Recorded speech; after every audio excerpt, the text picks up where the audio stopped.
Hello student, welcome my YouTube channel wifi success classes. तो आज की क्लास में चलेगा फिनोल के भौतिक एवं रासायनिक गुण। एक बार शब्द में कहेंगे तो आप बोलेंगे फिनोल के गुण, प्रॉपर्टीज ऑफ फिनोल। क्योंकि इस चैप्टर में 3 टॉपिक शामिल किए गए हैं। वो टॉपिक आपके हैं चैप्टर 11 में अल्कोहल, फिनोल और ईथर। तो आपका टॉपिक चल रहा है फिनोल और आज फिनोल का टॉपिक एंड हो जाएगा। तो जिस स्टूडेंट ने फिनोल बनाने की विधियों को अभी नहीं पढ़ा है तो वो पिछले वीडियो में जाए और फिनोल बनाने के विधियों को देखे और उसके रासायनिक समीकरण को कितने इजी कॉन्सेप्ट से आपको बताया गया है। तो चलिए देरी ना करते हुए आज की क्लास स्टार्ट करते हैं। फिनोल के गुण। तो आप जानते हैं फिनोल की संरचना क्या होती है कि जो भी स्टूडेंट नए जुड़े हैं उनको बस नहीं पता होगा। तो फिनोल एक साइक्लोहेक्सिन हाइड्रोक्सी यौगिक होता है, ये फिनोल है। इसके आपको भौतिक एवं रासायनिक गुण बताने हैं। तो भौतिक एवं रासायनिक गुण बताने से पहले आपको बता देते हैं, जिस स्टूडेंट ने अभी वीडियो को लाइक नहीं किया तो पहले वीडियो को वो लाइक कर दे। और जिसने अभी जो भी हमारे चैनल से जुड़ना चाहते हैं स्टूडेंट नए नए, तो उनसे ये कहना है कि वो चैनल को पहले सब्सक्राइब करके बेल आइकन ऑल को जरूर प्रेस कर लें, ताकि आने वाले ऐसे ही अच्छे वीडियो के नोटिफिकेशन आपको पहले से मिल जाए। तो देरी ना करते हुए स्टार्ट करते हैं आज की क्लास। आज की क्लास में आपको पढ़ाएंगे फिनोल के भौतिक एवं रासायनिक गुण। वो फिजिकली कैसा दिखता है, कैसा होता है और कैसा नहीं। तो भौतिक एवं रासायनिक गुण, सबसे पहले आपको लिखना होगा भौतिक गुण।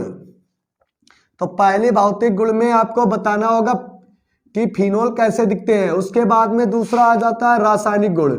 भाई रासायनिक गुण का टॉपिक बड़ा हो जाता है, क्योंकि रासायनिक गुण में आपको रासायनिक अभिक्रियाएं देनी होती है।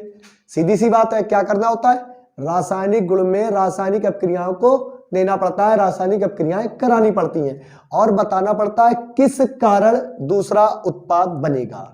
यह है ना, नॉर्मल सी बात है, किस कारण दूसरा उत्पाद बनेगा। तो देरी ना करते हुए स्टार्ट कर लो आज की क्लास और बैठ जाओ, कॉपी और पेन लेकर बैठ जाओ और आपको बताएंगे जो आपके परीक्षा में पूछी जाती है।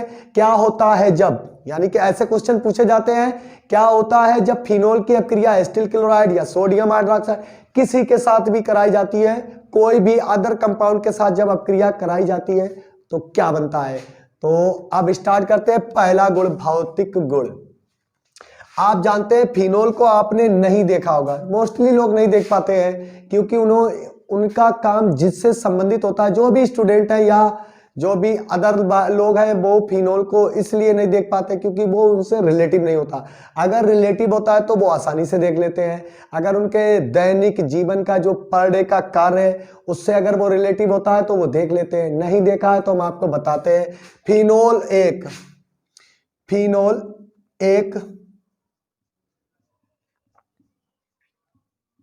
फिनोल रंगहीन ठोस होते हैं। कैसे होते हैं, रंगहीन ठोस होते हैं। सबसे पहली बात है, फिनोल रंगहीन ठोस होते हैं और इसका प्रथम सदस्य, अब फिनोल तो बहुत से होते हैं, क्योंकि हो सकता है फिनोल एक और यहां पर लगा हो, डाई हाइड्रोक्सी फिनोल है कि ट्राई हाइड्रोक्सी फिनोल है कि, क्योंकि इसका पिछले वीडियो में हमने पूरी तरीके से वर्गीकरण भी करा दिया है कि कैसे कैसे फिनोल हो सकते हैं। होते भी हैं, ऐसा नहीं हो नहीं सकते हैं, होते भी हैं। तो बस आप समझ सकते हैं कि डाई हाइड्रोक्सी हो सकता है, यहाँ पर NO2 भी लगा हो सकता है। तो फिनोल की जो कंडीशन होती है वो बदल जाती है, उसके गुण भी बदल जाते हैं, उसकी प्रकृति भी बदल जाती है। तो फिनोल रंगहीन ठोस होते हैं, लेकिन प्रथम सदस्य जो होता है फिनोल का वो होता है क्रिस्टलीय ठोस। कैसा होता है, क्रिस्टलीय ठोस होता है। जैसे चीनी होती है वैसा ही ठोस होता है। अब फिनोल ये जो प्रथम सदस्य है फिनोल का, ये जो संरचना बनी हुई है ये फिनोल का प्रथम सदस्य है। अब इधर उधर कुछ भी नहीं शाखा में लगा होगा। फिनोल में सिर्फ बेंजीन के एक ही टॉप पर हाइड्रोक्सी ग्रुप जुड़ा हो तो वो प्रथम सदस्य कहलाता है। ठीक है। उसके बाद वायु में खुला रखने पर यह गुलाबी रंग का हो जाता है, गुलाबी रंग का हो जाता है। समझ गए आप फिनोल कैसा होता है? फिनोल एक सफेद रंगीन क्रिस्टलीय ठोस है, प्रथम सदस्य क्रिस्टलीय ठोस होता है। वायु में खुला अगर रख दे तो वो गुलाबी रंग का हो जाता है। नेक्स्ट पॉइंट आपका लिखते हैं नंबर 2। ठीक है, इसके जो क्वथनांक होता है, क्वथनांक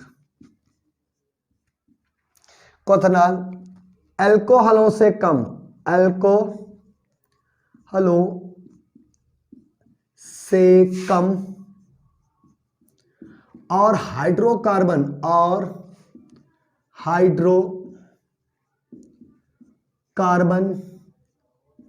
से अधिक होता है। हाइड्रोकार्बन आप जानते हैं कि मेथेन, एथेन, प्रोपेन, इनसे ये इनका जो होता है क्वथनांक अधिक होता है, अधिक होता है। क्योंकि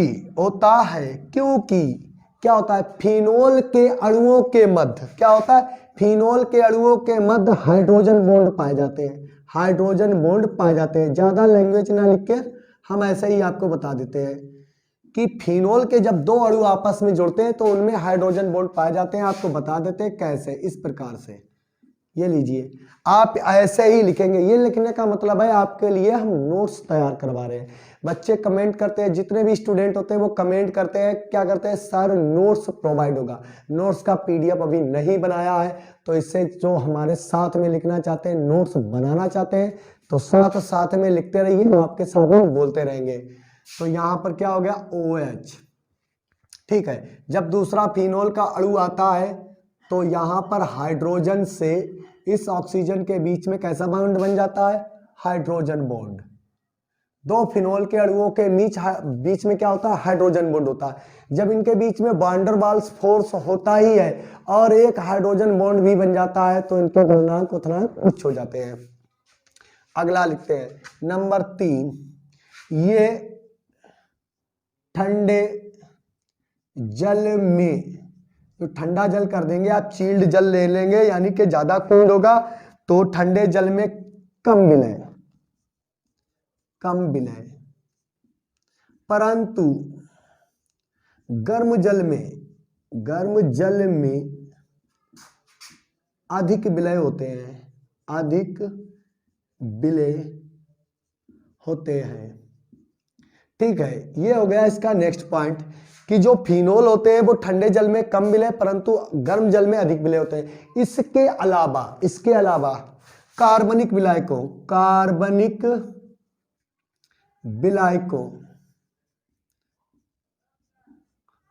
विलायक जानते हैं आप? अल्कोहल क्या होते हैं?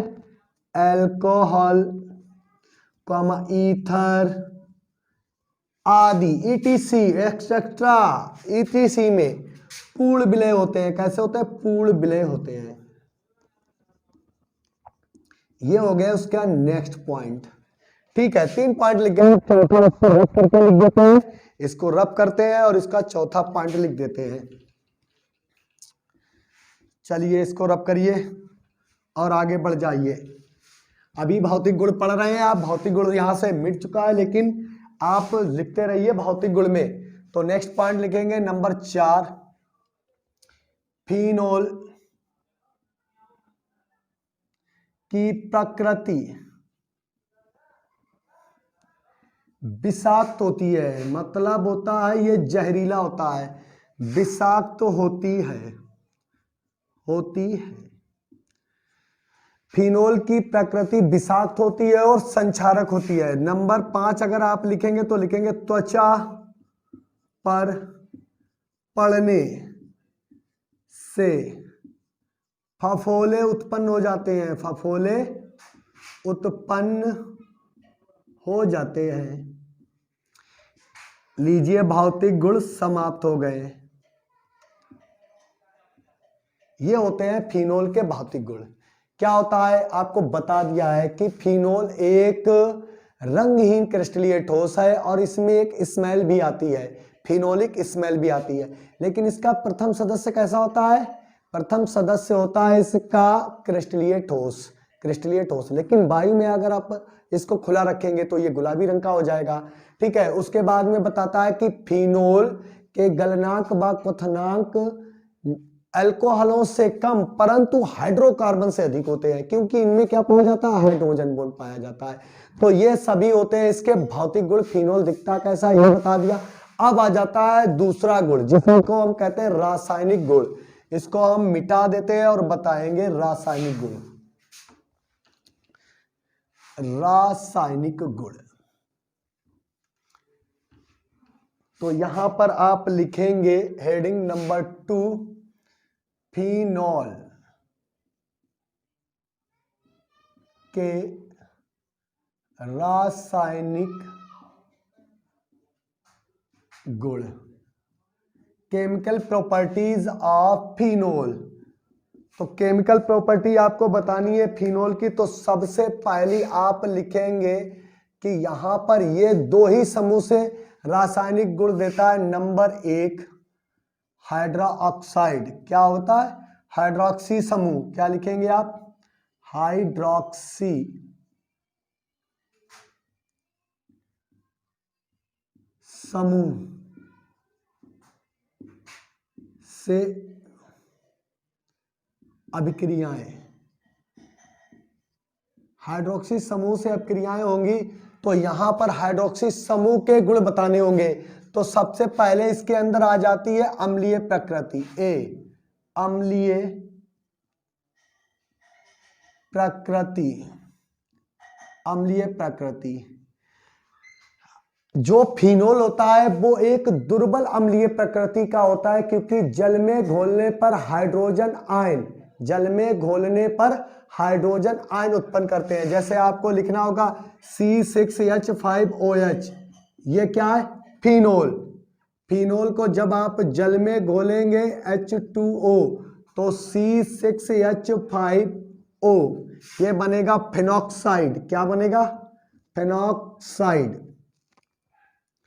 फेनॉक्साइड आयन, याद रखिए फेनॉक्साइड, क्या लिखा हुआ है, फेनॉक्साइड आयन। इस पर लगा होगा माइनस चार्ज और दूसरा होगा हाइड्रोजन आयन। अगर आप इसको फिनोल की संरचना से बनाना चाहते हैं तो यहां पर लिखिए या, ये फिनोल की आप संरचना बनाइए और इसको जल में घोलिए, तब आप कहते इस प्रकार से बनाएंगे फिनॉक्साइड आयन को, और हाइड्रोजन आयन इस प्रकार दिखाएंगे। तो उस समय आपका फिनॉक्साइड आयन बेंजीन रिंग में होगा। इस प्रकार से बेंजीन के बॉन्ड दिखा सकते हैं। तो ये बन जाएगा आपका फिनॉक्साइड आयन, दूसरा होगा हाइड्रोजन आयन। तो यह फिनोल एक दुर्बल अम्लीय प्रकृति का होता है, जल में घोलने पर हाइड्रोजन आयन मुक्त करता है। क्या होता है, हाइड्रोजन आयन, हाइड्रोजन आयन मुक्त करता है। ठीक है, और एक बात आपको बता देते हैं, फिनोल की जो अम्लीयता होती है, अम्लीयता होती अल्कोहलों से, अल्कोहलों से अधिक होती है। किससे अधिक होती है, अल्कोहलों से अधिक होती है। अम्लीयता फिनोल की अल्कोहलों से अधिक होती है, इसी कारण इनकी प्रकृति कैसी होती है, संक्षारक। ये त्वचा पर जब भी पड़ जाते हैं तो फफोले उत्पन्न कर देते हैं, और एसिड जो भी होते हैं, अम्लीय मतलब एसिड प्रकृति वाले, और एसिड प्रकृति वाले जितने भी यौगिक होते हैं वो त्वचा पर अगर पड़ जाते हैं तो फफोले उत्पन्न कर देते हैं। फफोले उत्पन्न करने का मतलब है कि त्वचा को संक्षारित कर देते हैं, उसको गला देते हैं, डिकम्पोज करने लगते हैं। तो अल्कोहलों से अधिक अम्लीय होते हैं। अल्कोहलों को यदि लिटमस पेपर, अल्कोहलों में यदि लिटमस पेपर को डाला जाता है तो ये लिटमस पेपर को प्रभावित नहीं करते हैं, परंतु जब फिनोल में लिटमस पेपर को डाला जाता है तो लिटमस का नीले का रंग लाल में बदल जाता है। नीले लिटमस पेपर को लाल में बदल देते हैं। ये फिनोल का क्या होता है, गुण होता है। लेकिन अल्कोहल का जो गुण होता है, अम्लीय प्रकृति होती है, वो लिटमस पेपर को नीले से लाल में कन्वर्ट नहीं करते हैं, यानी कि लिटमस पेपर को प्रभावित नहीं करते हैं। अगर फिनोल की अम्लीयता फिनॉक्साइड से किस प्रकार भिन्न होती है, इस बात को आप अनुनादी संरचनाओं से समझ सकते हैं। तो दोनों प्रकार की अनुनादी संरचनाएं हम बनाएंगे, एक फिनोल की और दूसरी फिनॉक्साइड आयन की बनाएंगे। तो चलिए स्टार्ट करते हैं, इसको रब कर देते हैं और बताएंगे फिनोल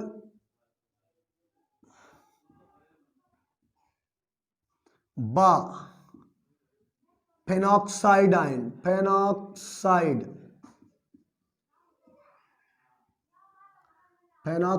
आयन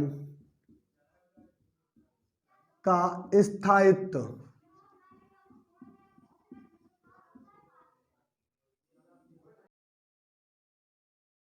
तो आप सीखेंगे क्या, फिनोल और फिनॉक्साइड आयन का स्थायित्व, कौन किससे ज्यादा अधिक अम्लीय होता है। तो इसको हम सीखेंगे अनुनादी संरचना, अनुनादी संरचना के माध्यम से सीखेंगे। तो सबसे पहले आप बनाएंगे फिनोल का अनुनाद। आप जानते हैं कि ऑक्सीजन परमाणु पर एकाकी इलेक्ट्रॉन युग्म के 2 पेयर होते हैं। इस प्रकार से आप अनुनादी संरचना बनाइए। ये फिनोल बन गया,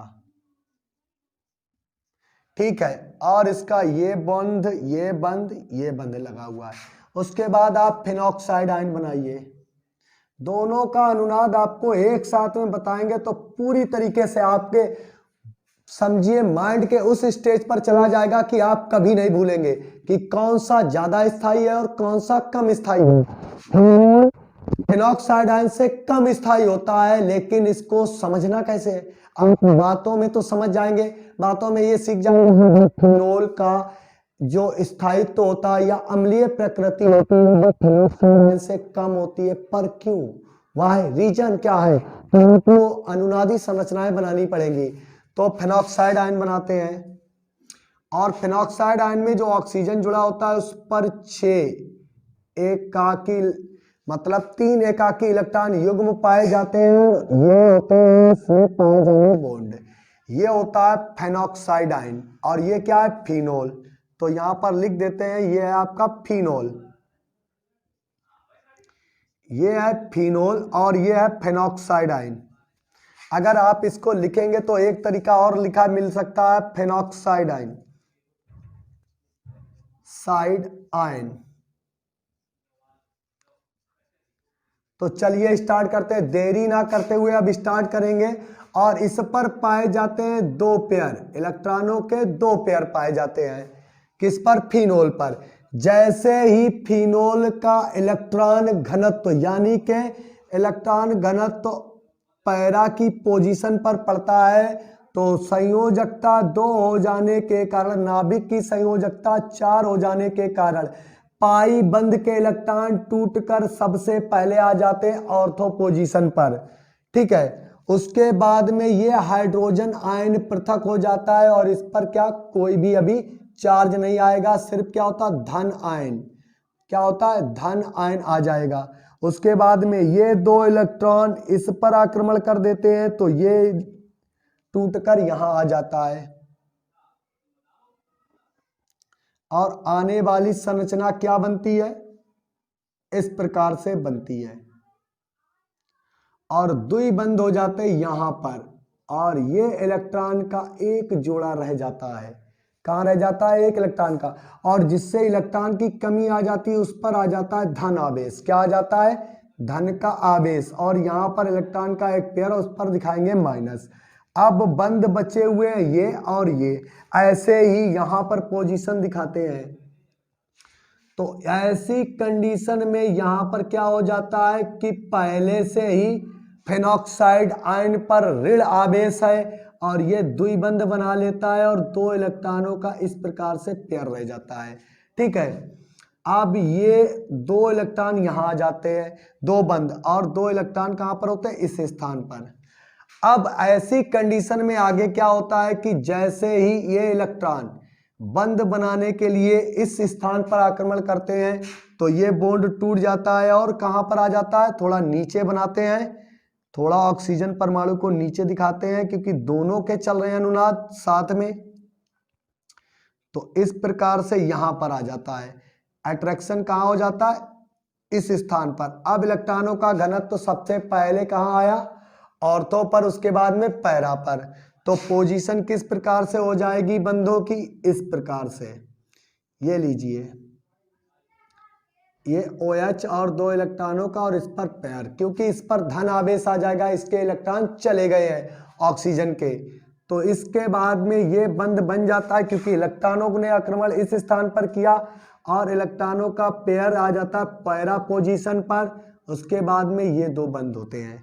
ऐसे ही इसकी अनुनादी संरचना बनाएंगे तो फेनॉक्साइड आयन में भी यही पोजीशन आएगी, सेम की सेम, लेकिन इसमें एक ऋण आवेश हमेशा बना रहता है, इसी कारण ये ज्यादा, और ऋण आवेश होने के कारण फेनॉक्साइड आयन ज्यादा अम्लीय प्रकृति का होता है और इससे हाइड्रोजन आयन जल्दी से त्याग देता है। और अम्ल वो ही अच्छे होते हैं, अम्ल वो ही अच्छे होते हैं, या बोले प्रबल अम्ल वो होते हैं जो जल में घुलने पर पूरी तरीके से डिजोल्व हो जाते हैं। क्या हो जाते हैं, घुल जाते हैं। जैसे हाइड्रोजन क्लोराइड एक स्ट्रॉन्ग अम्ल है, कैसा है, स्ट्रॉन्ग, H2SO4 स्ट्रॉन्ग अम्ल है क्योंकि ये जल में घुलने पर हाइड्रोजन आयन जल्दी से त्याग देते हैं, तो क्या कहलाते हैं, प्रबल अम्ल कहलाते हैं। और जो हाइड्रोजन आयन जल्दी से नहीं छोड़ते हैं वो दुर्बल अम्ल कहलाते हैं। तो आगे बढ़ते हैं, जैसे ही ये इलेक्ट्रॉन यहां पर आक्रमण करता है, पहले इसकी भी संरचना बना लेते हैं इस प्रकार से, और यहां पर 2 इलेक्ट्रॉनों का पेयर और एक धन आयन, ऋण आयन, और उसके बाद में ये आक्रमण करता है इस स्थान पर, तो ये बॉन्ड क्रैश हो जाता है और मेटा पोजीशन पर आ जाता है। इसमें भी एक बॉन्ड क्रैश हो जाता है, मेटा पोजीशन पर आ जाता है। अब यहां पर देखते हैं OH, ये हो गया, और इस पर होता है एक इलेक्ट्रॉन का पेयर और प्लस आवेश। अब बंधों की प्रकृति यहां यहां और ये 2 इलेक्ट्रॉनों का पेयर मेटा पोजीशन पर होता है। उसके बाद में इसकी भी कंडीशन फेनॉक्साइड आयन की बिल्कुल सेम होती है, बस यहां पर ऋण आवेश होता है, ठीक है। उसके बाद ये आप संरचना बनाएंगे तो डबल बॉन्ड, ऑक्सीजन के 2 पेयर दिखाएंगे, 3 थे, और माइनस का चार्ज लगाएंगे, 2 इलेक्ट्रॉन यहां दिखाएंगे, एक बंद इस स्थान पर है, दूसरा बंद इस स्थान पर है, ठीक है, दूसरा बंद इस स्थान पर है। जैसे ही ये इलेक्ट्रॉन इस स्थान पर आक्रमण करेंगे तो ये बॉन्ड क्रैश हो जाएगा, इलेक्ट्रॉन अपनी मौजूदा पोजीशन पर पहुंच जाएंगे। ऐसे ही ये पेयर इस स्थान पर आक्रमण करता है तो ये डबल बॉन्ड, सॉरी ये डबल बॉन्ड था, डबल बॉन्ड, ये बॉन्ड क्रैश होकर अपनी पुनः पोजीशन ले लेते हैं। तो ये अनुनादी संरचनाएं बताती हैं कि इलेक्ट्रॉनों का घनत्व किस किस स्थान पर बढ़ा। तो क्या हुआ, ये बन गया दोबारा से फिनोल की पोजीशन में और ऋण आवेश धन आवेश खत्म हुआ। और जिस आयन की धनात्मक गुण यानी कि धन का गुण बेंजीन रिंग से कम हो जाता है वो अधिक अम्लीय प्रकृति के होते हैं। तो यहां पर बंधों की पोजीशन इस प्रकार से हो जाती है और फेनॉक्साइड आयन में इस प्रकार से, ये डबल बॉन्ड का सिंगल रह जाता है और तीनों पेयर आपके सामने मौजूद होते हैं, ठीक है, और माइनस का आवेश बना ही रहता है। धन आयन के स्थान पर क्या होता है, जब बेंजीन श्रृंखला पर धन आवेश कम हो जाता है, क्या हो जाता है कि धन का चार्ज कम हो जाता है, वो अधिक अम्लीय प्रकृति के होते हैं। इसी कारण फेनॉल फेनॉक्साइड आयन से कम स्थायित्व प्रदर्शित करता है, सॉरी फिनोल फिनॉक्साइड आयन से कम स्थायित्व प्रदर्शित करता है और फिनॉक्साइड अधिक स्थायित्व वाला होता है, इसकी प्रकृति ज्यादा होती है। ये होती है दोनों की संरचना, ये फिनॉक्साइड आयन है और ये क्या है, ये ऊपर वाला फिनोल में है अनुनादी संरचना है और नीचे है फिनॉक्साइड आयन में। अब हम इसकी अनुनादी संरचना को देख लीजिए और बना लीजिए, कुछ देर के लिए हट जाते हैं आपके सामने से। तो लीजिए आपके सामने हाजिर है और आपको यहाँ पोजीशन पर बता देते हैं कि इस स्थान पर पहले डेल्टा माइनस आया उसके बाद इस स्थान पर डेल्टा माइनस आया, फिर उसके बाद में डेल्टा माइनस यहाँ पर। घनत्व तो ये है आपकी ऑर्थो पोजीशन, ये है पैरा क्योंकि यहाँ नहीं दिखा सकते ओ लगा हुआ है, और ये मेटा पोजीशन। तो जब भी इलेक्ट्रॉन स्नेही, कैसी इलेक्ट्रॉन स्नेही अपक्रियाएं होगी तो सबसे पहले ऑर्थो, मेटा और पैरा पर ही होगी, और शेष स्थानों पर कोई अपक्रिया नहीं होती है। ऐसे ही यहाँ पर ये डेल्टा माइनस, ये डेल्टा माइनस और ये डेल माइनस पोजीशन है, ये ऑर्थो है, ये पैरा है और ये मेटा है। सबसे ज्यादा बनने वाला कंपाउंड पैरा होता है कि नाभिक से काफी दूरी पर होता है, तो उत्पाद आक्रमण, कोई भी इलेक्ट्रॉन स्नेही आक्रमण करता है तो वो पैरा पर करता है, क्योंकि यहाँ पर इलेक्ट्रॉनों का घनत्व ज्यादा होता है तो वो पैरा पर अट्रैक्ट करता है।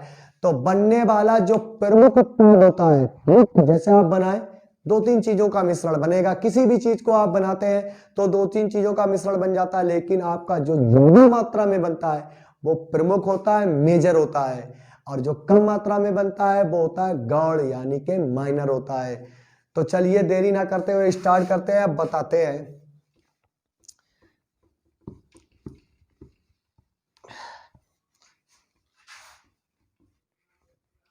ये लीजिए, रब करते हैं, बड़ा थोड़ी ठंडी के कारण इंक जम जाती है, और पिछले वीडियो में कुछ स्टूडेंट ने कमेंट किया था कि सर वीडियो में दिख नहीं रहा, तो केवल ब्लैक इंक का ही यूज करेंगे ताकि आप आपके सामने ऐसी प्रॉब्लम ना आए कि हम आपको पढ़ाएं और आपको शब्द भी साफ सुथरे ना दिखाई दे। ऐसा बिल्कुल नहीं होगा।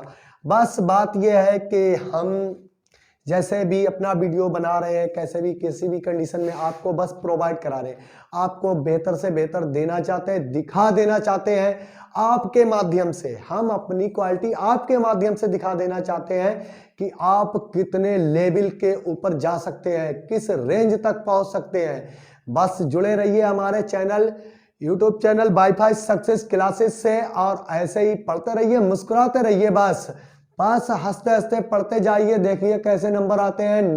95+ की गारंटी ले लेंगे कि आप अगर चैनल से एक एक वीडियो देख लेंगे तो ठीक है। हमारे विषय में जब 95+ के होंगे तो सर, तो फिर आपके मैथ वाले सर ने तो पहले से बता दिया 100 में 100, क्योंकि 100 में 100 आने का बहुत सा टारगेट है।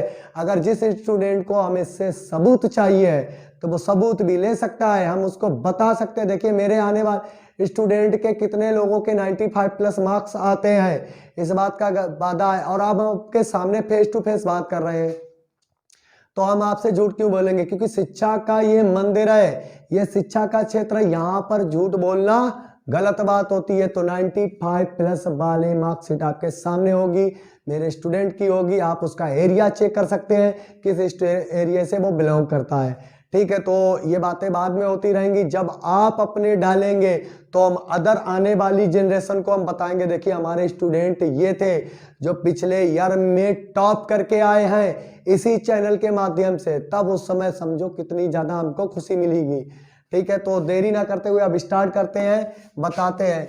यदि अब अम्लीय प्रकृति के बारे में थोड़ी और चर्चा करते हैं। यदि फिनोल के, क्या होगा, फिनोल के नाभिक प्रतिस्थापन में अगर साइनाइड ग्रुप जुड़े, क्या होता है, नाभिक प्रतिस्थापन में हाइड्रोक्सी ग्रुप जो हटकर साइनाइड जुड़ जाए, या एल्डिहाइड समूह जुड़ जाए, या कोई हैलोजन समूह जुड़ जाए, या कोई नाइट्रो समूह जुड़ जाए, तो अब नाइट्रो को ही ले लेते हैं। ये कोई भी समूह जुड़ जाए तो बेंजीन रिंग पर, कौन सी, इस श्रृंखला पर धन आवेश घट जाता है, अम्लीय प्रकृति बढ़ जाती है।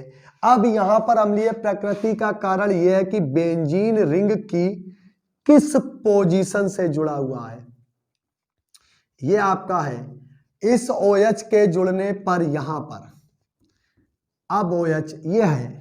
इसके अलावा अगर कोई इलेक्ट्रॉन स्नेही से जुड़ता है, दूसरी बात, अब आ जाती है दूसरी बात, फिनोल के अगर इलेक्ट्रॉन स्नेही आकर्षण यानी delta minus, del minus, del minus, ये आपकी कौन सी होती है, ऑर्थो पोजीशन, ये डेल माइनस ये कौन सी होती है, पैरा पोजीशन, और ये मेटा।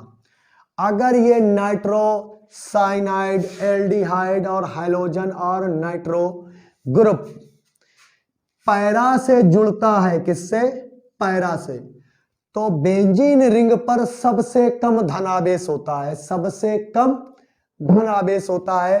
तो सबसे ज्यादा अम्लीय प्रकृति किस स्थान की होती है? पैरा पर। नाइट्रो जुड़ा हो, चाहे साइनो जुड़ा हो, चाहे नाइट्रो, चाहे एलोजन और चाहे नाइट्रो जुड़ा हो, ठीक है।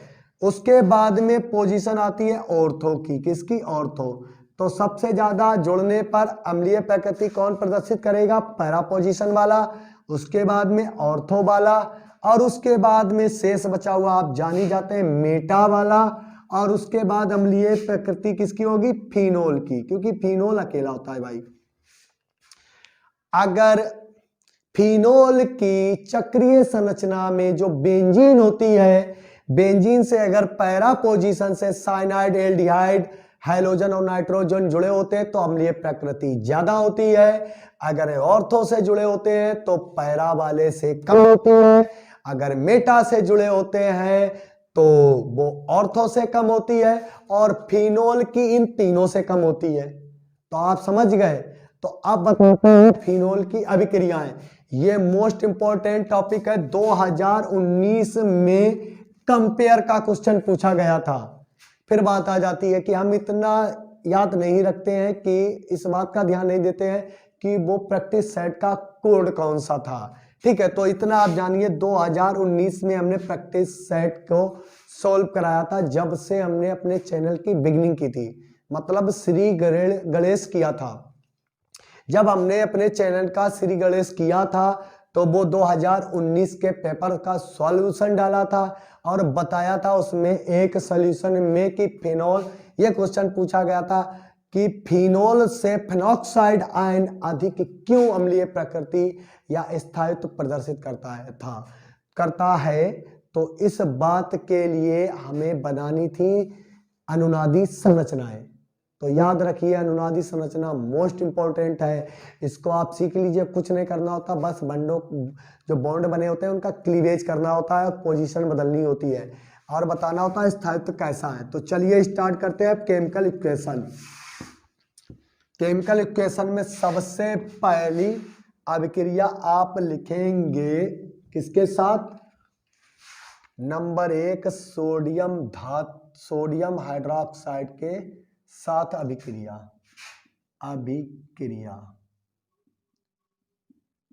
तो सोडियम हाइड्रोक्साइड के साथ अब अभिक्रिया कराएंगे किसकी?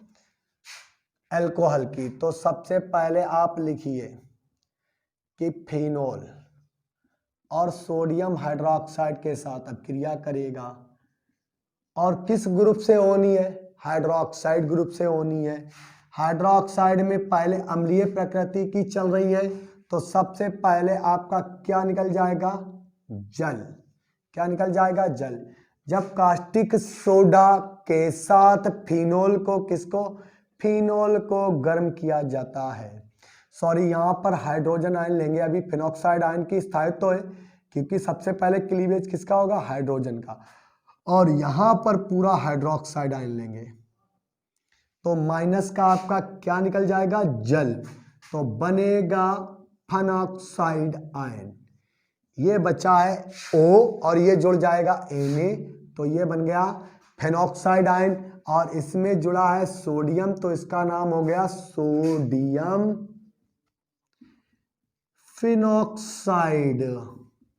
Sodium phenoxide. तो इस प्रकार से क्या होता है? सोडियम कास्टिक सोडा को जब फिनोल के साथ गर्म करते हैं तो जल अपघटन के पश्चात क्या बनता है? Sodium phenoxide. अब इसके बाद में दूसरी अभिक्रिया इसी के साथ में हम कराकर देखते हैं। ऐसे ही जुड़े रहिए, अभी देखते रहिए कैसे कैसे आसान अभिक्रियाएं होती हैं। कि फिनोल की अभिक्रिया सोडियम धातु के साथ कराने पर, सोडियम धातु डालकर गर्म करेंगे तो ये क्रियाशील धातु है। कैसी है? सक्रिय धातु है, और ये क्रिया करने के बाद जिससे क्रिया करती है उसी से जुड़ जाती है। किससे?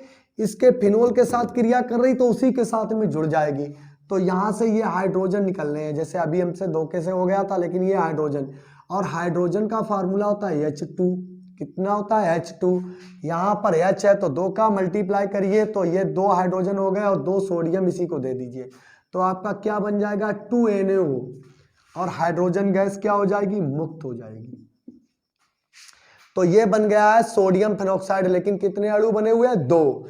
अब यहां पर आपको लिखना होगा सक्रिय धातु, और लिख दीजिए फिनोल की अभिक्रिया सोडियम धातु के साथ कराने पर हाइड्रोजन मुक्त होती है। और ये बात अपने माइंड में आप डाल लीजिए कि जितने भी अल्कोहलिक होते हैं, जितने भी अल्कोहलिक कंपाउंड होते हैं, उनकी अभिक्रिया अगर किसी धातु से होती है तो 101%, 101% आपको बताते हैं कि हाइड्रोजन गैस लिबरेट होगी, मुक्त होगी। इस बात को आप नोट कर ले कि जितने भी, चाहे वो आप देखा होगा मेथिल अल्कोहल हो तो इसकी हाइड्रोजन गैस निकलती है, CH3CH2OH हो एथाइल अल्कोहल तो इसकी भी हाइड्रोजन गैस ये वाली मुक्त होती है। एथॉक्साइड बनते हैं, क्या बनते हैं, एथॉक्साइड। और ये क्या बन गया, सोडियम फेनॉक्साइड। सोडियम जुड़ा है तो फेनॉक्साइड, एथिल जुड़ा हो तो एथिल फेनॉक्साइड, मेथिल जुड़ा होगा तो मेथिल फेनॉक्साइड। है ना आसान तरीका, कितना अच्छा बेस्ट कॉन्सेप्ट है। तो चलिए अब आगे चलते हैं, नेक्स्ट अपक्रिया कराते हैं ग्रिग्नार्ड अभिकर्मक से अपक्रिया। थोड़ी ठंड की वजह से इंक में ज्यादा जमा हो जाता है, तो लीजिए रब करते थोड़ी पावर से, और वैसी पावर से आप पढ़ते रहिए, नोट करते रहिए। तो नेक्स्ट अपक्रिया होगी, जो भी नंबर है वो आप अपना नोट करेंगे, ग्रिग्नार्ड। ये आप तो जानते ही है कि ये एक ऐसा कंपाउंड है सबके साथ रिएक्ट कर जाता है। ग्रिग्नार्ड अभिकर्मक, अभिकर्मक से अभिक्रिया। तो ग्रिग्नार्ड अभिकर्मक से अभिक्रिया करानी है तो लिखेंगे क्या, ग्रिग्नार्ड अभिकर्मक का सिंबल होता RMgX, MgX। तो X को सही बनाइए, ठीक है। तो R की जगह पर जो भी आप ले लेंगे वही बन जाएगा। आप मेथिल लेते हैं तो मेथेन बनेगा, एथिल लेते हैं तो एथेन बनेगा, और प्रोपिल लेते हैं तो प्रोपेन बनेगा, और C6H5 बेंजीन लेते हैं तो बेंजीन पूरी बनेगी, ठीक है। तो यहां पर जो आप रख देंगे वही आपका कंपाउंड बन जाएगा। फॉर एग्जाम्पल देखिए कैसे, जैसे फिनोल, यही तो है, या आप OH। अगर आप लिखना चाहते हैं या करके तो ऐसे लिख दीजिए C6H5OH, ये भी फिनोल आपका है। अब क्रिया कराइए, यहां पर ले लेंगे हम CH3, क्या ले लेंगे CH3, और Mg, इस X की जगह पर आप Br जोड़ लीजिए, ब्रोमीन, और शुष्क ईथर की उपस्थिति में गर्म कर दीजिए। किसकी उपस्थिति में, शुष्क ईथर। किससे अब क्रिया हो रही, हाइड्रोजन आयन से। क्या बन गई, CH3 और एक हाइड्रोजन मिल जाएगा CH4, मेथेन बनती है।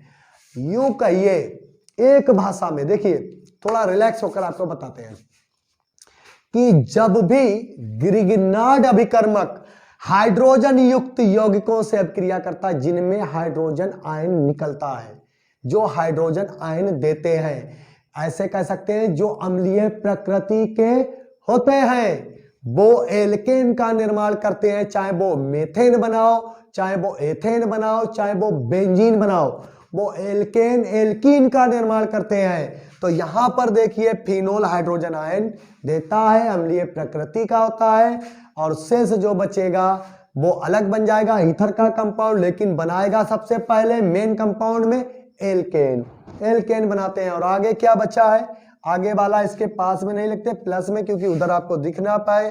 तो C6H5O, और क्या लिखा है MgBr, तो इसको बोलेंगे फेनॉक्सी मैग्नीशियम ब्रोमाइड। क्या बोलेंगे, फेनॉक्सी मैग्नीशियम ब्रोमाइड। ये बन गया ईथर का कंपाउंड। तो क्या लिखेंगे कि ग्रिग्नार्ड अभिकर्मक से फिनोल अभिक्रिया करके एल्केन बनाते हैं। क्या बनाते हैं, एल्केन बनाते हैं, आप याद रखेंगे, ठीक है। अब नेक्स्ट अभिक्रिया से चलते हैं। रब करिए, इसको नोट कर लिया होगा आपने। अगर जल्दी में रब हो गया तो थोड़ा सा वेट करके नोट कर ले। बस वीडियो को स्किप नहीं करके जाना है। क्या रखेंगे याद? वीडियो को स्किप बिल्कुल नहीं करना है। सीखना है, बेस्ट देना है, बेस्ट कॉन्सेप्ट सीखना है तो वीडियो को स्किप नहीं करना है। स्किप करके जाएंगे कोई गारंटी नहीं क्या कर सकते हैं, आपका कैसा भविष्य होगा, कैसे मार्क्स आएंगे, इसका कोई गारंटी नहीं है। अगर वीडियो को स्किप नहीं करेंगे तो यह गारंटी है डेफिनेटली कि आप 95 प्लस कर जाएंगे और करते भी हैं। तो चलिए आगे कराते हैं क्रिया। लिखेंगे एसिटिलीकरण। क्या लिखेंगे? नंबर अगला जो भी हो, एसिटिलीकरण। इसका मीन्स होता है कि आप CH3COCl यानी कि एसिटिल क्लोराइड या CH3CO का होल ट्वाइज ओ यानी कि एसिटिक एनहाइड्राइड से अपक्रिया। किससे अपक्रिया? इन दोनों से अपक्रिया। इन दोनों की अपक्रिया किससे कराओ? फिनोल से। तो नंबर 1 ले लो पहले, किससे? Acetyl chloride. तो लिखो C6H5OH प्लस CH3COCl। यहां पर आप क्रिया कराएंगे तो आपका क्या निकलता है? फिनोल से हाइड्रोजन। क्या पृथक होता है? हाइड्रोजन। तो यहां पर एक हाइड्रोजन और ये क्लोराइड पृथक हो जाएगा और क्या बनेगा? यहां पर CH3CO डबल बॉन्ड हो, क्योंकि एक हो ये है और C6H5 आपका बनेगा और ये बन जाता है फेनिल एसीटेट। इसका नाम है फेनिल एसीटेट। और क्या निकल जाता है? HCl। तो कहने का मीन्स है कि जब फिनोल की अपक्रिया एसिटिल क्लोराइड, इसका नाम है एसिटिल क्लोराइड एसिटिल क्लोराइड के साथ कराते हैं तो फेनिल एसीटेट बनता है और HCl पृथक हो जाता है। इस प्रकार से कराते हैं एसिटिल क्लोराइड की अपक्रिया। अब दूसरी अपक्रिया किससे कराएंगे एसिटिलीकरण में? एसिटिक एनहाइड्राइड से। तो चलिए इसको रब कर देते हैं दूसरी अपक्रिया में, क्योंकि एक एक अपक्रिया से आप सीखते चलिए। देखिए नेक्स्ट अपक्रिया बी नंबर पॉइंट होगा, फिनोल्स C6H5। लिखिए बंद श्रृंखला में लिख रहे हैं C6H5OH, ये आपका है फिनोल। उसके बाद एसिटिक एनहाइड्राइड को ओपन करके लिखिए CH3CO का होल ट्वाइज है, तो फिर ऐसे लिख लीजिए आप। ये है बेस्ट कॉन्सेप्ट लिखने का। इसको गर्म करिए तो क्या करेंगे? यहां पर आप तो जानते ही है पुराना तरीका वही, इस पर माइनस और इस पर प्लस, क्योंकि हाइड्रोजन आयन फेनॉक्साइड आयन को छोड़ देता है और ये हाइड्रोजन आयन। एक बॉन्ड क्रैश कर दीजिए, ये प्लस का हो जाएगा आपका, क्योंकि कार्बन से बॉन्ड बना हुआ है। आप नहीं समझ रहे तो इस प्रकार से लिखिए। नए स्टूडेंट है, हो सकता नहीं समझ रहे हो मेरे इस कॉन्सेप्ट को, लेकिन उसके लिए ऐसा होता है कि सभी का याद रखना है, तो ऐसे लिखिए। अब बॉन्ड ये किससे बना है? कार्बन से।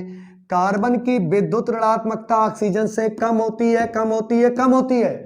इस बात को कई बार बता चुके हैं। तो यहां पर ये धन आवेशित हो जाएगा, ये ऋण आवेशित हो जाएगा।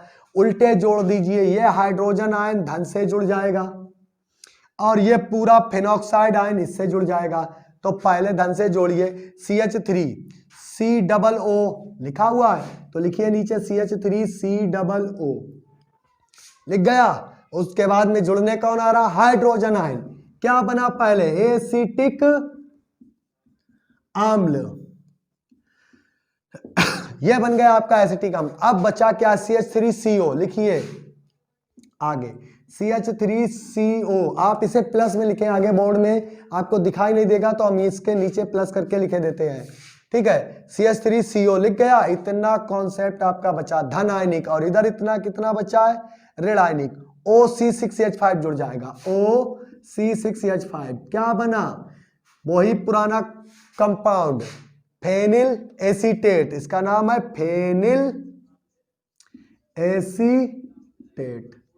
है ना आसान तरीका? इसी बात पर लाइक करिए, वीडियो को लाइक करिए, क्योंकि हम आपको बेस्ट दे रहे हैं, तो आपका इतना फर्ज बनता है कि आप वीडियो को लाइक करें और अपने फ्रेंड सर्कल में शेयर कर दीजिए, फैला दीजिए चारों तरफ।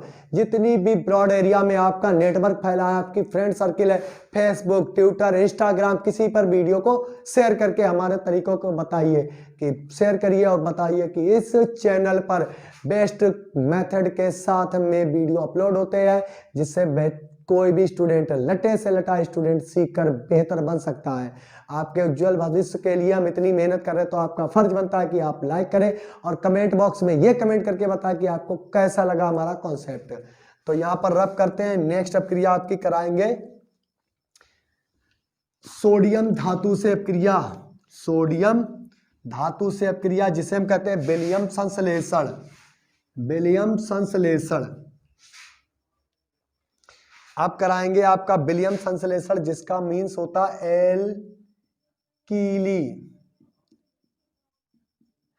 करण, एल्कीलीकरण। और इसके आगे लिख देंगे विलियमसन, विलियमसन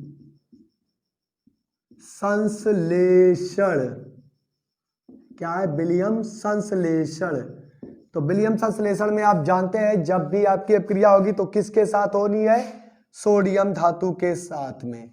तो आप ले लीजिए C6H5OH, और इसकी अपक्रिया आप किसी और के साथ कराएंगे तो यहाँ पर देखिए दूसरी अपक्रिया बन सकती है, लेकिन पहले आप सोडियम धातु से कराएंगे तो एक क्या बनेगा? Sodium phenoxide. लेकिन आप दूसरा भी कंपाउंड डाल लीजिए, जो भी बनाना है, ईथर बनाते हैं भाई ये, आप लिख लिए Cl, ठीक है। तो ये कहता है कि जब सोडियम हैलाइड या सोडियम फेनॉक्साइड, पहले आप सोडियम फेनॉक्साइड बनाइए, नहीं तो कॉन्सेप्ट में उलझ जाएंगे। जैसे सोडियम फिनोल की अपक्रिया किससे कराएंगे आप? सोडियम से। तो ये सोडियम 2 हाइड्रोजन को मुक्त कर देता है, 2 का मल्टीप्लाई लगाइए, ये हाइड्रोजन गैस को लिबरेट कर देता है। ये तो अभी पुरानी अपक्रिया अभी बता चुके हैं, बस श्रृंखला बनी हुई थी। जब फिनोल की अपक्रिया सोडियम धातु से कराते हैं तो ये इस हाइड्रोजन को मुक्त कर देता है, लेकिन एक हाइड्रोजन का कोई मीन्स नहीं है, 2 चाहिए है। तो यहाँ पर 2 का मल्टीप्लाई करें, ये इसको क्या कर देगा? हट भाई, यहाँ से हमें बैठना है। तो क्या बनेगा नया कंपाउंड? C6H5ONa, सोडियम फेनॉक्साइड बन गया। अब सोडियम फेनॉक्साइड की अपक्रिया आप मेथिल क्लोराइड के साथ करा दीजिए। तो देखिए C6H5ONa, इसकी अपक्रिया आप किसके साथ कराओ? CH3Cl। ये वैसे भी हो सकती थी लेकिन बंद हो गई अपक्रिया, और इसको गर्म कर दो शुष्क ईथर की उपस्थिति में, तो NaCl, ये Na और ये Cl निकल जाएगा। तो आपका सोडियम क्लोराइड पृथक हो जाएगा, बचेगा क्या? C6H5O, और यहां पर क्या होगा? CH3। तो लिखिए आप C6H5O फेनॉक्साइड आयन, और यहां पर क्या बचा हुआ है? मेथिल, इसे भी ऐड कर दीजिए। तो इसका मतलब होता है मेथिल फेनिल ईथर। क्या नाम है इसका? Methyl phenyl ether. ये बन गया आपका मेन कंपाउंड। तो ये अपक्रिया क्या कहलाती है? एल्कीलीकरण, यानी कि ईथर को बनाने की विधि एल्कीलीकरण कहलाती है। विलियम संश्लेषण है। फिनोल की अपक्रिया सोडियम धातु के साथ कराएंगे तो हाइड्रोजन लिबरेट हो जाएगी, मुक्त हो जाएगी, और क्या बनेगा? सोडियम फेनॉक्साइड बनेगा। सोडियम फेनॉक्साइड की अपक्रिया एल्किल हैलाइड के साथ कराएंगे तो ईथर प्राप्त हो जाएगा। क्या प्राप्त होगा? ईथर। वो भी मेथिल फेनिल ईथर बना और सोडियम क्लोराइड पृथक हो गया। तो ये होती है अपक्रिया किसके साथ में? मेथिल क्लोराइड के साथ में। अब उसके बाद नेक्स्ट अपक्रिया आ जाएगी जिंक चूर्ण से अपक्रिया। क्या होगी?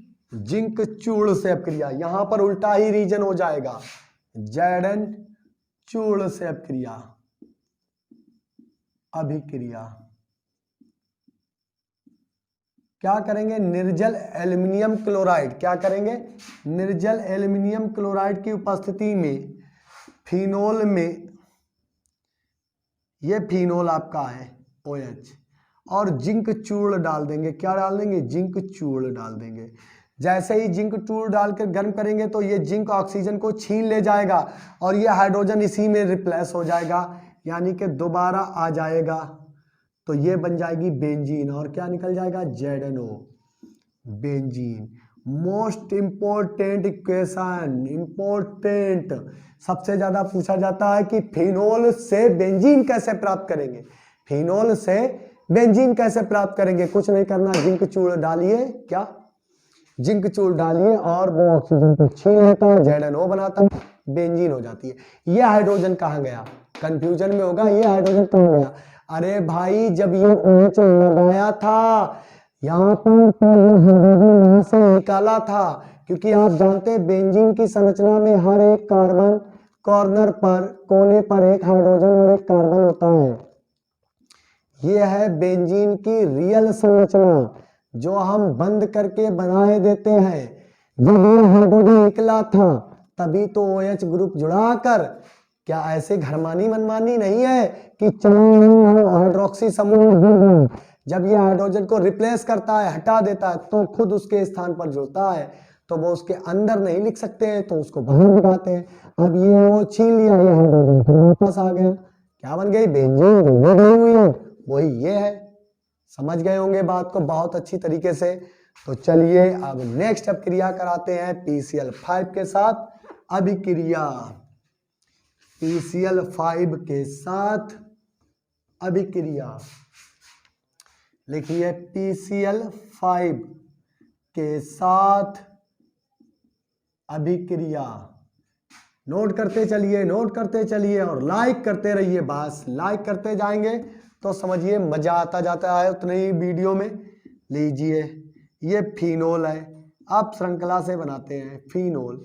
अब क्रिया कैसे कराएंगे, PCl5 गर्म कर दीजिए, हो गई। क्या करना है, टुकड़ों में तोड़ते हैं, पहले ये बॉन्ड तोड़ देते हैं। चलिए बहुत साफ सुथरे तरीके से फिनोल लिखते हैं, इस तरीके से। ये बॉन्ड क्लीवेज हो गया, एक ये क्लीवेज हो गया। ऑक्सीजन को इन्होंने दोनों ने PCl5 के साथ में गर्म करने पर हटा ही दिया, तो एक हाइड्रोजन ने एक Cl इससे मांग लिया, भाई दे दो, हम अकेले कहाँ रहेंगे, तो इसने सबसे पहले क्या बनाया, HCl बना दिया। उसके बाद में एक बेंजीन कह रही है मुझे भी हाइड्रोजन दे, क्लोरीन अपना दे दो, तो एक इसने ले लिया, तो इसने बेंजीन में ऑक्सीजन छोड़ा और क्या बन गया, Cl। इसका नाम है क्लोरो बेंजीन, ये बन गई क्लोरो बेंजीन। अब बेचारे PCl5 के 2 Cl टूट गए हैं, यानी के PCl3, और 2 बॉन्ड बेचारे इसी पर जुड़े थे, बेचारे इसी पर ऑक्सीजन आकर बैठ गया, तो क्या बन गया, POCl3। इसको बंद लिखा होता है तो ऐसे करके लिखा जाता है बेटा, ऐसे करके, समझ गए ना बात को। तो क्या करते हैं कि फिनोल की अभिक्रिया PCl5 के साथ कराने पर ये दोनों कंपाउंड जरूर बनते हैं, ये हमने आपको बता दिया, बस ईथर में HCl नहीं बनता है। तो POCl3 बाय HCl पृथक हो जाते हैं, क्लोरोबेंजीन यानी हेलोएरीन प्राप्त होती है। याद आया ना, हेलोएरीन। जो भी स्टूडेंट हमारे चैनल से नए जुड़ रहे हैं वो हेलोएरीन को अगर नहीं पढ़े तो पिछले वीडियो में जाए, इतना समय नहीं लगेगा, आप पूरे सिलेबस को अभी भी 2-3 बार रिवाइज कर सकते हैं। जो भी स्टूडेंट नए जुड़ रहे हैं उनसे ये कहना है कि अगर वीडियो पसंद आ रहा है, कॉन्सेप्ट हमारा बेहतर लग रहा है, तो वीडियो को लाइक करें, शेयर करें, और जो भी स्टूडेंट चैनल से जुड़ना चाहते हैं पहले चैनल को सब्सक्राइब करो, बेल आइकन ऑल को प्रेस कर लो, घंटे को दबा दो भाई, घंटा बनाए देते, घंटा आपको दबाना है, जैसे आप पूजा करने के समय घंटी को दबा देते हैं, ऑल को दबाना है ताकि आने वाले वीडियो के नोटिफिकेशन आपको पहले से मिल जाए। तो स्टार्ट करते हैं नेक्स्ट अभिक्रिया फास्फोरस पेंटासल्फाइड के साथ अभिक्रिया, फास्फोरस पेंटासल्फाइड के साथ अभिक्रिया P2S2, P2S2 से अभिक्रिया, इसका नाम है सॉरी P2S5 से अभिक्रिया, फास्फोरस पेंटासल्फाइड से अभिक्रिया। अभिक्रिया बात सुन ले, कौन सा है नाम इसका, फास्फोरस पेंटासल्फाइड। किससे अभिक्रिया करानी है, फिनोल से।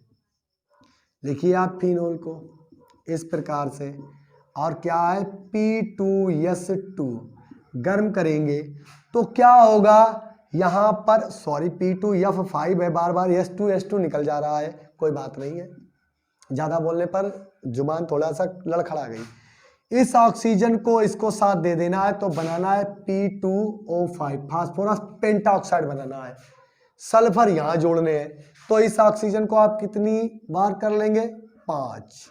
ये पूरा फंक्शन 5 बार हुआ, सल्फर दौड़ता हुआ यहां आया, ऑक्सीजन को हटा देगा, हट भाई मेरा स्थान है ये SH बन जाएगा। और कितने सल्फर थे, 5, 5 का मल्टीप्लाई लगा दीजिए और ऑक्सीजन अपने दे दिए फास्फोरस को। तो क्या लिखेंगे, फिनोल की फास्फोरस पेंटासल्फाइड के साथ अपक्रिया कराने पर थायो, क्या बोलेंगे, थायो, इस सल्फर का मतलब होता है थायो, फिनोल बनता है, फिनोल बनता है। हो गई ना अपक्रिया, ये इस प्रकार से ये आपकी अपक्रिया हो गई। अब हम शुरू करते हैं नेक्स्ट अपक्रियाएं। इसको अब हम रब कर देते हैं क्योंकि हाइड्रोक्सी समूह से अपक्रियाएं निपट चुकी हैं, दी एंड हो गई हैं।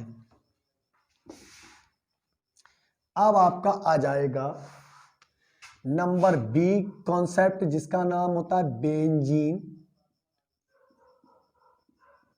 वलय। बेंजीन वलय जिसे हम बोलते हैं रिंग से अभिक्रिया, अभिक्रिया तो बेंजीन रिंग से अपक्रियाएं करानी है तो आपको क्या कराना होगा, देख लीजिए। सबसे पहले आप कराएंगे ए पॉइंट यानी कि नंबर 1 पॉइंट नाइट्रीकरण। नाइट्रीकरण का मीन्स होता है, ये 2 अपक्रियाएं होती हैं इसके अंदर। पहले जब फिनोल की अपक्रिया नाइट्रिक अम्ल के साथ, किसके साथ, नाइट्रिक अम्ल के साथ कम मात्रा में, नाइट्रिक अम्ल की कैसी हो, कम मात्रा में H2SO4 यानी सांद्र सल्फ्यूरिक अम्ल, कंसंट्रेशन H2SO4 की उपस्थिति में कराते हैं तो इस स्थान से एक हाइड्रोजन निकल जाता है, क्योंकि सबसे पहला इलेक्ट्रॉन इसने ही कहा हुआ था, बेंजीन बनाकर बताए देते हैं, भूल मत जाना। अरे थोड़ा नीचे बनाते हैं नहीं तो हेडिंग में गड़बड़ी हो जाएगी, इस तरफ बना देते हैं। इस संरचना को यहां पर इसलिए बना रहे ताकि आप जान जाएं।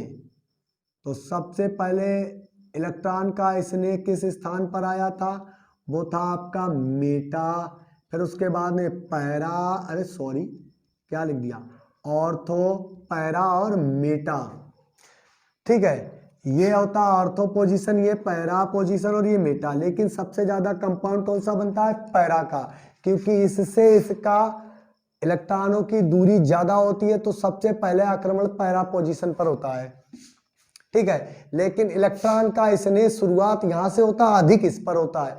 प्रारंभ कहां से होता है, ऑर्थो पोजीशन पर, और अधिक कहां पर होता है, पैरा पर। याद रखेंगे इस बात, शुरुआत यहां पर है और अधिकता यहां पर है। तो सबसे पहले कंपाउंड आपका बनेगा OH यानी कि ऑर्थो नाइट्रोफिनोल, इसका नाम है ऑर्थो नाइट्रोफिनोल। उसके बाद में या आपका बनेगा दूसरा para nitrophenol, NO2, para nitrophenol, इसका नाम है पैरा नाइट्रोफिनोल। ये होगा प्रमुख यानी कि पहले बना है, और ये होगा गौड़ यानी कि ये कम मात्रा में बनता है। ये बनता है 42% लगभग, और ये बनता है लगभग 56 या 58%। ये होता है मुख्य और गौड़ का मीन्स कि ये ज्यादा मात्रा में बनता है और ये कम मात्रा में। तो क्या होता है, फिनोल का नाइट्रीकरण, फिनोल की अपक्रिया नाइट्रिक अम्ल से कंसंट्रेशन H2SO4 की उपस्थिति में कराने पर ऑर्थो और पैरा नाइट्रोफिनोल बनते हैं। अगर ज्यादा मात्रा आप ले लेते हैं, क्या करेंगे, ज्यादा मात्रा, अब इसको हम रब कर देते हैं, इसको रब कर देते हैं। अब ले लेते हैं ज्यादा मात्रा, कैसी लेते हैं, ज्यादा मात्रा। यहां पर क्या लिखा, कम मात्रा। अब यहां पर क्या लिखेंगे, अधिक मात्रा। तो नाइट्रिक अम्ल की अधिक मात्रा किसकी उपस्थिति में, H2SO4, वो भी कैसा होना चाहिए, कंसंट्रेशन। कंसंट्रेशन H2SO4 की अधिकता में जब हम नाइट्रिक अम्ल की अपक्रिया किससे कराते हैं, फिनोल से कराते हैं, तो एक यहां से हाइड्रोजन, एक यहां से निकलता है। तो यहां पर कितने हाइड्रोजन निकल गए, 1 2, यानी कि ऑर्थो पैरा मेटा से निकले हुए हैं। तो यहां पर 3 हाइड्रोजन ये कर लेते हैं, तो 3 त्रिका 9 ऑक्सीजन है, कितनी है, 3 का 3 त्रिया 9 होती है। तो 3 हाइड्रोजन ये और 3 ये 6, तो ये बना देंगे 3H2O। ऑक्सीजन कितनी तोड़ दी, 3, हर टोटल कितनी है 9, क्योंकि मल्टीप्लाई करिए 9, पूरे हाइड्रोजन चले गए। अब बचा ये NO2, कितनी बार, 3 बार। तो इसी स्थानों पर NO2 लग जाएगा, OH, NO2 NO2। तो ये क्या बन गया। अब आप इसको ऑर्थोमेटा पैरा में नहीं लिख पाएंगे, तो इसको लिखेंगे 1 2 3 4 5 6 लिखेंगे, 2,4 जिस जिस स्थान पर लगा हुआ है, 6 ट्राई, कितने स्थानों पर लगा, 1 2 3, ट्राई नाइट्रोफिनोल, ये हो गया ट्राई नाइट्रोफिनोल। और इसका एक नाम होता है पिक्रिक, क्या बोलेंगे, पिक्रिक एसिड। हिंदी वालों को लिए है पिक्रिक, पिक्रिक अम्ल, क्या लिखेंगे, पिक्रिक, आप ऐसे ही लिखिए, पिक्रिक अम्ल बनता है। तो क्या करेंगे, ट्राई नाइट्रोफिनोल को, यानी कि 2,4,6 नाइट्रोफिनोल को हम बोलते हैं पिक्रिक अम्ल बोलते हैं, ठीक है। तो ये हो जाता है पिक्रिक अम्ल। आप करेंगे आप सल्फोनीकरण, तो इसको रब कर देते हैं, आगे आ जाते हैं सल्फोनीकरण। देखिए नेक्स्ट अपक्रिया आपकी क्या होगी, बी अपक्रिया होगी सल्फोनीकरण,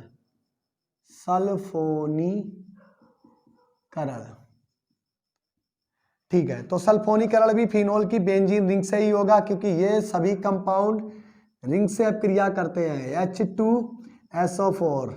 सल्फोनीकरण किससे होता है, H2SO4, वो भी कैसा चाहिए, कंसंट्रेशन H2SO4 सांद्र चाहिए। सल्फ्यूरिक अम्ल लिखा है ना, सल्फ्यूरिक अम्ल H2SO4 ही लिखा हुआ है, बस आप मेरे कॉन्सेप्ट को समझिए। क्या होगा, ऑर्थो या पैरास, हाइड्रोजन निकल जाता है तो H2, और इसकी एक ऑक्सीजन को तोड़ देता है तो बनाता है जल। बचा क्या, HSO3, 4 था, एक ऑक्सीजन जल के साथ चला गया, तो ऑर्थो या पैरा पर कहां लगेगा, ये लीजिए OH, तो यहां पर HSO3 एक बन गया, और उसके बाद में या इस प्रकार से OH, यहां पर आप जोड़ देंगे HSO3, इसका नाम है ऑर्थो हाइड्रोक्सी। जबकि आपको पता है कि ऑर्थो पर हाइड्रोक्सी नहीं है, लेकिन इस सल्फोनिक अम्ल का नाम हमेशा किस में लिखा जाता है, अनुलग्न में, सफिक्स में लिखते हैं। तो ortho hydroxy benzene ortho hydroxy, ortho पर जबकि सल्फ्यूरिक अम्ल लगा है, तो क्या लिखेंगे, सल्फोनिक एसिड या अम्ल। क्या नाम लिखेंगे इसका, ortho hydroxy benzene sulphonic acid. इसी प्रकार से इसका नाम लिखेंगे पैरा, कहां पर लगा है, para position, para hydroxy benzene, और आगे क्या लिखेंगे पूरे को, सल्फोनिक एसिड।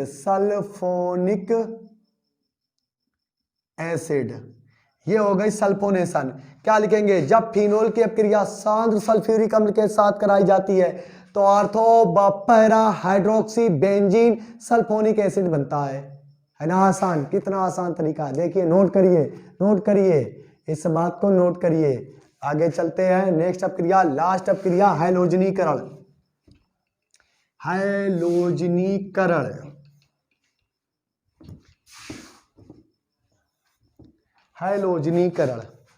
क्या लिखेंगे, हैलोजनीकरण,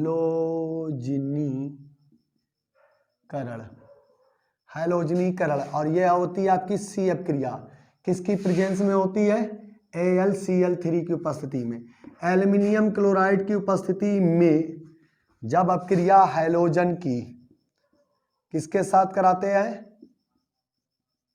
ब्रोमीन Br2, क्या कराएंगे, Br2, तो यहां पर क्या हो जाएगा, अब Br2 को आप ऐसे लिख लीजिए, सिंगल बॉन्ड Br, लिखा तो Br2 है, तो ये हाइड्रोजन ब्रोमाइड, ऑर्थो या पैरा से निकलेगा, तो दो कंपाउंड बनते हैं आपके, वही पुरानी स्टेप, OH Br बन गया, ऑर्थो ब्रोमोफिनोल, या दूसरा बनेगा और करके अथवा में OH, यहां पर Br लगा होगा, हो सकता है यह हाइड्रोजन जरूरी नहीं यहां से ना निकले, आप यहां से भी दिखा सकते हैं इस प्रकार से, plus bromine single bond Br, यहां से हाइड्रोजन निकालिए, HBr पृथक कर दीजिए, तो आपको ऐसे अगर करते हैं तो कोई भी परेशानी नहीं, क्या निकल जाता है आपका, HBr निकल जाता है।